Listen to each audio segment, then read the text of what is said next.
نہیں تو مسلمانوں کی کافی دل آزاری ہو رہی تھی. وقف تو سنا ہوگا نا، وقف کر دینا، ہبا کر دینا. تو یہ وہ وقف ہے، اس کو اولاد میں وقفے والا بل نہ سمجھ لینا.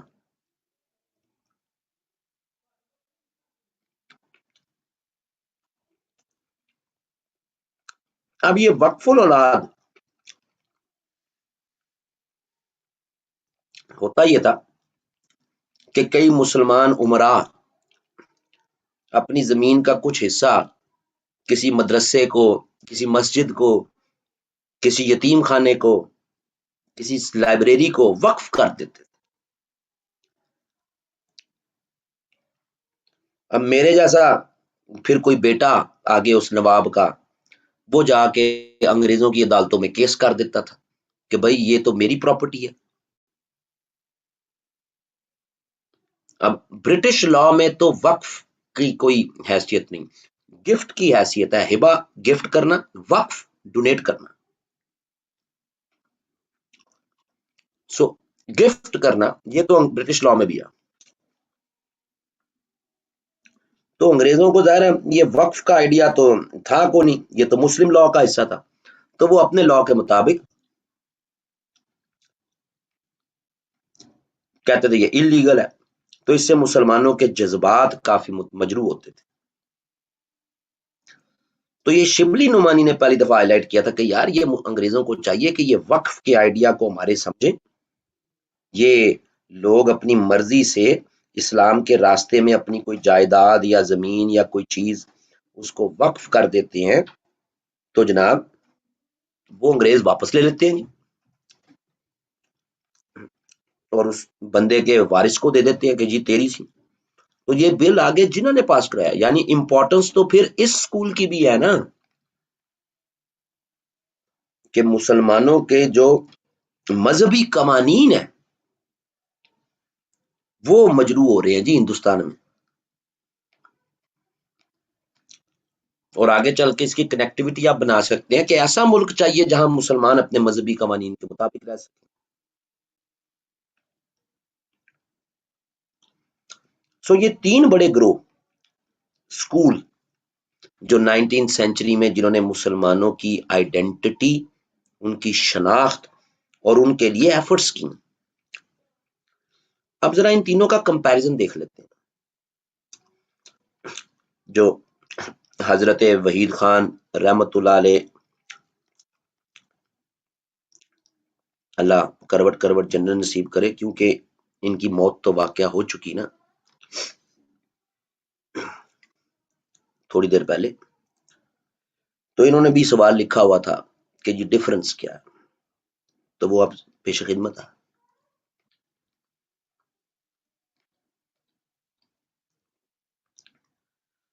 پہلے ذرا ان میں ڈفرنس دیکھ لیتے ہیں کہ ان میں پراپر ایجوکیشنل فورم کون سے ہیں جی. سو ندوہ ایجوکیشنل فورم نہیں تھا، جبکہ دارالعلوم دیوبند اینڈ علی گڑھ. علی گڑھ کیوں کہتے ہیں؟ کیونکہ ایم اے او اسکول جو بعد میں ایم اے او کالج بنا علی گڑھ کے شہر میں بنا نا، اس لیے علی گڑھ. جب آپ پڑھتے ہیں نا علی گڑھ موومنٹ، تو وہ کوئی موومنٹ سوچ سمجھ کے شروع نہیں ہوئی، یہ تاریخ دانوں نے، ہسٹورینز نے نام دیا علی گڑھ موومنٹ. یعنی سر سید کی ایفرٹس آگے چل کے علی گڑھ نے کیا دیا آپ کو؟ لیڈرشپ دی، سوچ دی. علی گڑھ سے ایم ایس ایف اٹھی، علی گڑھ سے All India Muslim League, women league اٹھی. علی گڑھ کے گریجویٹس ہی زیادہ شملہ گئے، علی گڑھ کے گریجویٹس نے آل انڈیا مسلم لیگ کی بنیاد رکھی. سمجھ آ رہی ہے جی؟ سو علی گڑھ موومنٹ کوئی آسمانوں سے ٹاپک نہیں اترنا. ہاں لیکن یہ نہیں ہے کہ سر سید کی اپنی لائف آپ کہہ دو وہ بھی علی گڑھ موومنٹ ہے. وہ تو علی گڑھ کے بننے کے بعد اس کے 20-25 سال بعد کیسے جناب اس کا امپیکٹ نظر آیا. لو جی، پہلا تو پھر پراپر ایجوکیشنل انسٹیٹیوٹ علی گڑھ ہے، دیوبند ہے. ندوہ ایجوکیشنل انسٹیٹیوٹ نہیں ہے.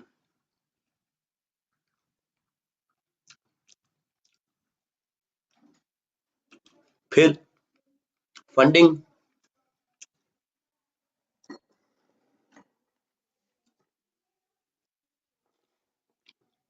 ٹیسٹ ہی کو نہیں تھا اس کا تو، اس والے سالن کا.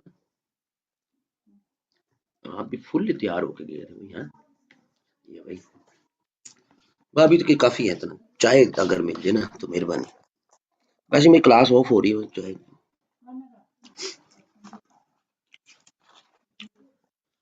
اچھا جی،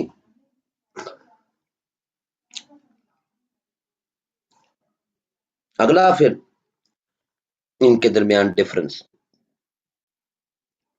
اگلی بات یہ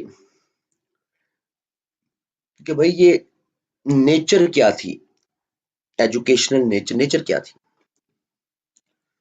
تو علی گڑھ ایک ماڈریٹ ایجوکیشنل سٹرکچر تھا.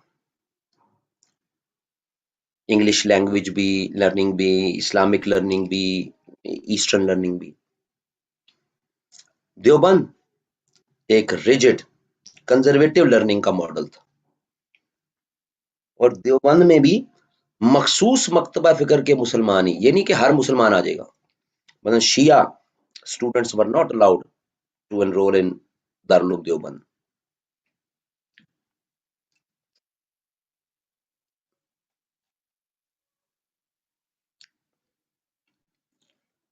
جبکہ ظاہر ہے اس میں ندوۃ العلماء میں تو ایسا کوئی فریم ورک تھا ہی نہیں.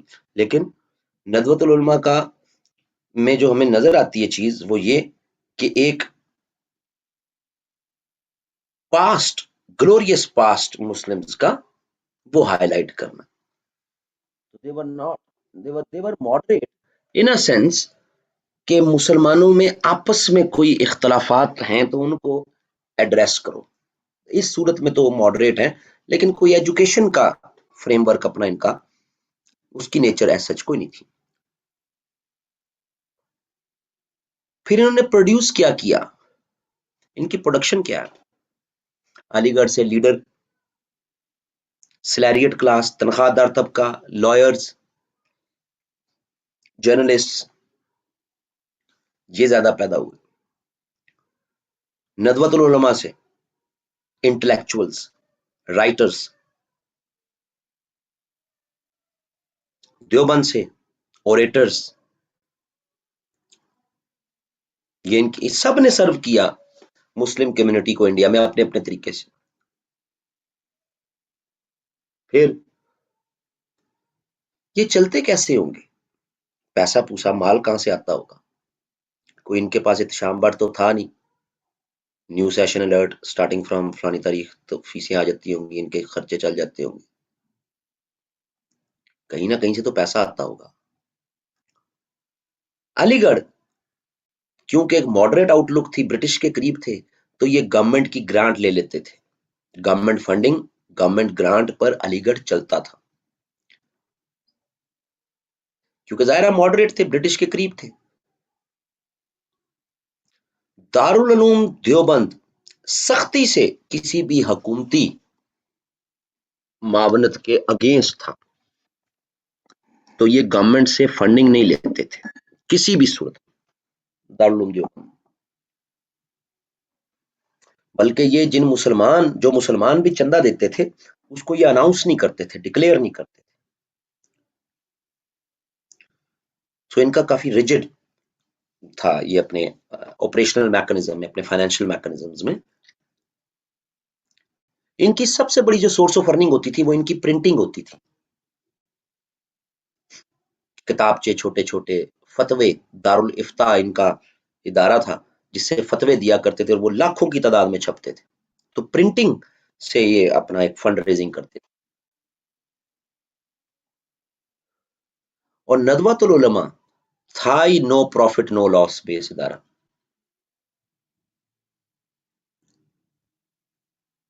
سمجھا رہی جی؟ کیونکہ اس کا کوئی ایجوکیشنل فریم ورک تو تھا نہیں کہ جی بجٹ ہو، خرچے ہوں، تنخواہیں دینی ہیں. تو یہ نو پروفٹ نو لاس پہ آپریٹ کرتا تھا ندوہ. لیکن اس کا نو پروفٹ نو لاس جو ایکسپینڈیچر تھا وہ بھی پرنٹنگ سے ہی آتا تھا.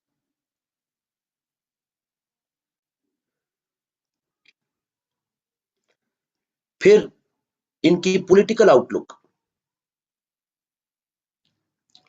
تو علی گڑھ کو ہی ہم کہتے ہیں کہ علی گڑھ سے ہی آل انڈیا مسلم لیگ کی بنیادیں نکلی.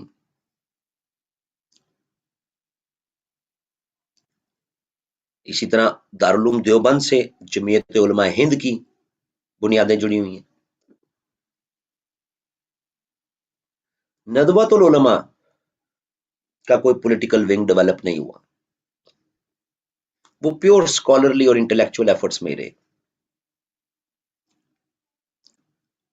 سمجھ آ رہی جی؟ ہو سکتا ہے وہ اس نے آج تک کمپیرزن نہیں پوچھا کہ 19 سینچری کی مسلم جو موومنٹس ہیں، ذرا یہ 3 بڑی موومنٹس ہیں، علی گڑھ، دیوبند، ندوہ، تو ان 3 کا وہ کمپیرزن پوچھ لے آپ سے. ہو سکتا. سمجھ آ رہی جی؟ سو یہ ان کے درمیان کچھ بڑے کمپیرزنز ہیں ان تینوں اداروں کے درمیان.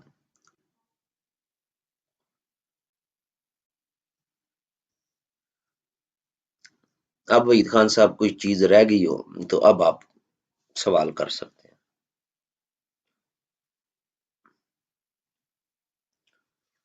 علی گڑھ اور دیوبند کے پولیٹیکل ونگز ڈیولپ ہوئے نا جی آل انڈیا مسلم لیگ اور جمعیت علماء ہند کے طرز پر. ندوۃ العلماء کا کوئی پولیٹیکل ونگ یا پولیٹیکل پارٹی اس سے آگے ہمیں ڈیولپ ہوتی نظر نہیں آتی. وہ ایک اسکالرلی اور انٹلیکچوئل ایفرٹ ہی رہی. ہاں جی، کسی کا کوئی سوال؟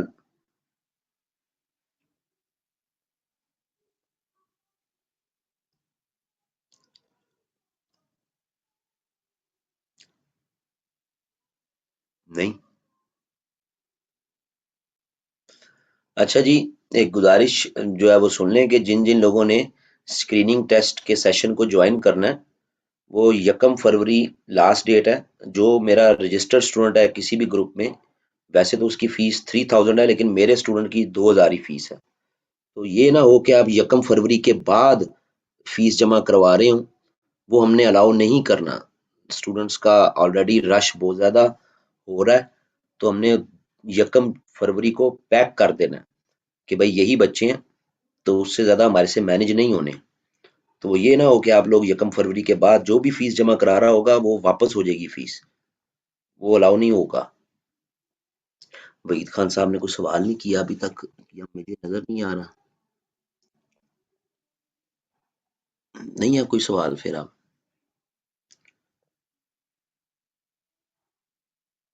چلو جی، پھر کل اگلے پورشن کو شروع کر لیں گے.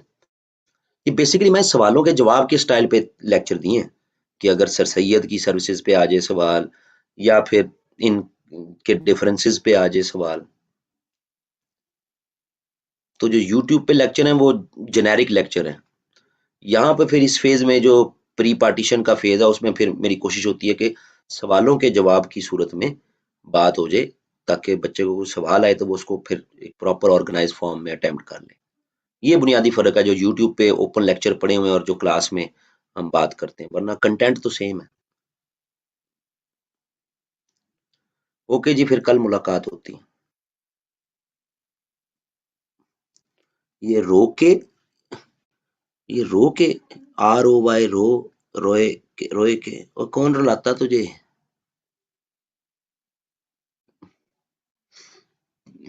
چلو رونے تک ٹھیک ہے، سانس تو آتی ہے نا.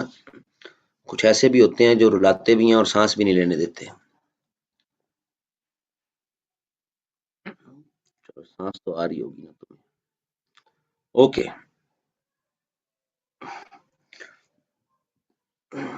رائے کوہلی خطرناک آدمی ہے بھائی.